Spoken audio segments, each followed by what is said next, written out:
I have a kinda complicated relationship with Fire Emblem Fates. Despite Awakening being my actual first Fire Emblem game, Fates was the first one I played where my gay baby brain was developed enough to actually comprehend what the fuck a Fire Emblem was. Because of that fact, I have a good deal of nostalgia for them. I really enjoyed them as a kid. But now that I know what even the slightest bit of good storytelling and game design look like, I'll admit that these games are of the not to good variety. There are many aspects that makes Fates into the mediocre mess that it is, and while I could talk about things like Revelation's awful map design or Conquest's fucking abysmal excuse for a plot, what I've decided to focus my attention on this time around is the characters of Fates. Fates is pretty notorious among the community for having a rather divisive set of characters, to say the least, and I feel like both sides have pretty valid points. Most of the characters are fairly tropey and one note, but there are a few that actually manage to be well written and interesting, such as Xander and Oberel. But there's more to it than that though, of course. I wouldn't be making this video if it were a simple case of the characters being samey and tropey. No, no, no, my sweet summer child. There's far more to it than that. In my humble little goblin opinion, this cast had the chance to really exceed expectations. There are so many good ideas here that completely go to waste because the writers were too incompetent to implement them correctly. Thanks, Fates writers. Love you guys. Some potentially great characters were absolutely ruined by the awful decisions made when writing for them, and I'm here today to call attention to a few of those. I'm Memento Mori, and this is how Fates' writing ruined its best characters.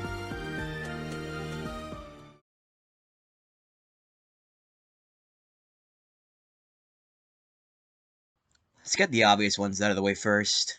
You could argue that these guys shouldn't count given the criteria of this list since, you know, it's supposed to be about how good characters were ruined by bad writing, and the idea behind these ones were garbage to start with. But I would argue that the way they were actually implemented made them way worse than they would have been otherwise, so I'm putting them here anyway. It's my list. Fuck you, you weren't my mom. Now, before I turn to these completely original ideas for characters, I want to clarify that when I say Awakening clones, I don't mean Laszlo, Odin, and Selena. I don't mind them at all in Fates, actually.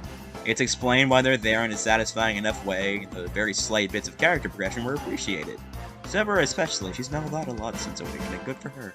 Now, onto the characters this segment is actually about, Asugi and Kaldori. And what about Rajat, you ask? Well, she's guilty of more than just being an Awakening rehash, believe you me, and we'll get to her in a little bit. Anyway, back to these two now. Asugi and Kaldori are heavily based on the characters Gaius and Cordelia from the previous game in the series, Fire Emblem Awakening. And by based on, I mean they are exactly the fucking same! The decision to do this, and give absolutely zero lore explanation outside of Selena saying, isn't it wacky how you're the exact same person as my fucking mom if you marry her to Tsubaki in Revelations, is beyond lazy, and shows an incredible lack of confidence in their writing. It just fucking irks me so much that there was a proper explanation for these three, but absolutely nothing for these three. Are they reincarnations? Are they from alternate timelines? Is it complete coincidence? Fuck if I know! The lore implication of this make my head hurt. Fuck it, we're moving on.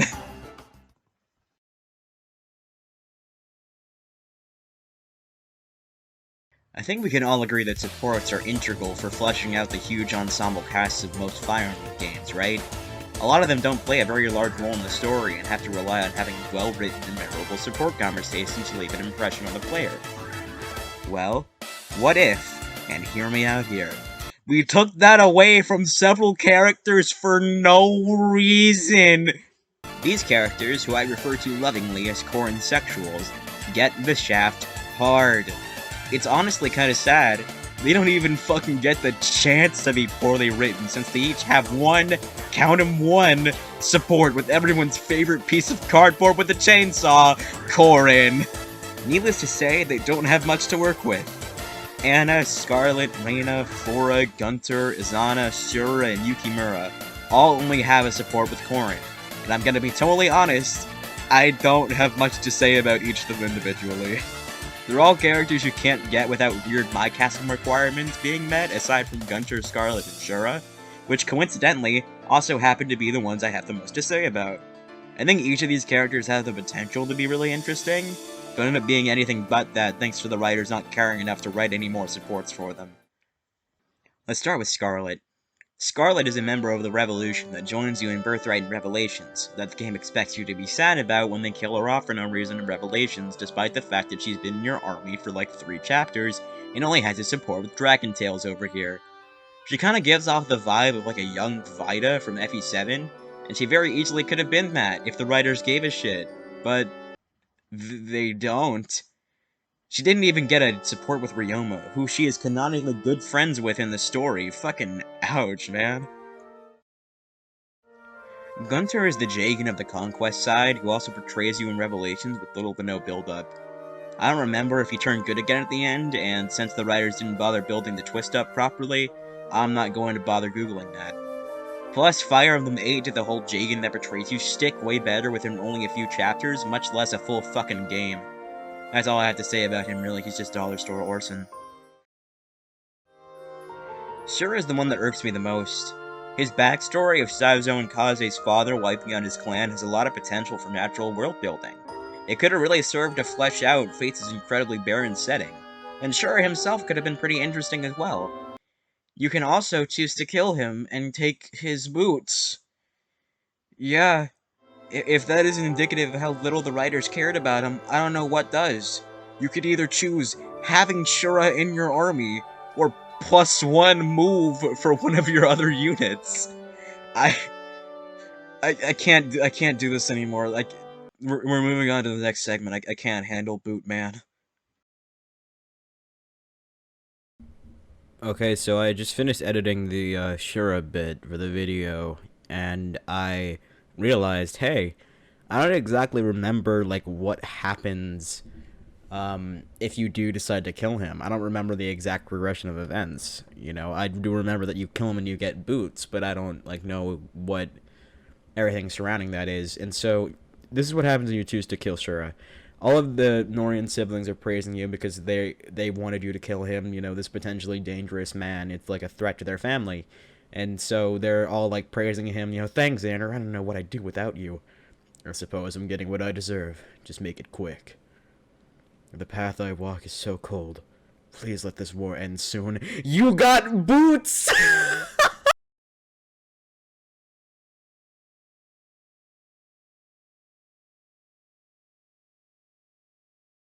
I like Azura.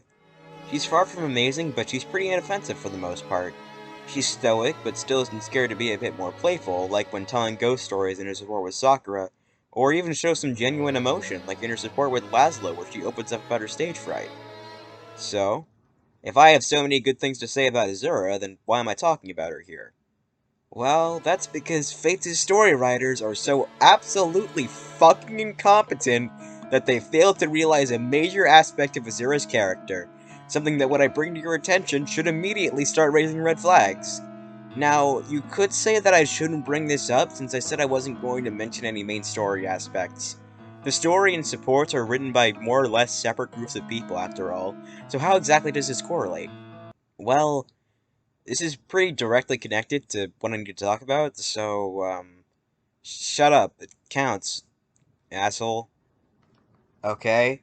I'm going to explain what I'm talking about now. Stop me once you realize what it is.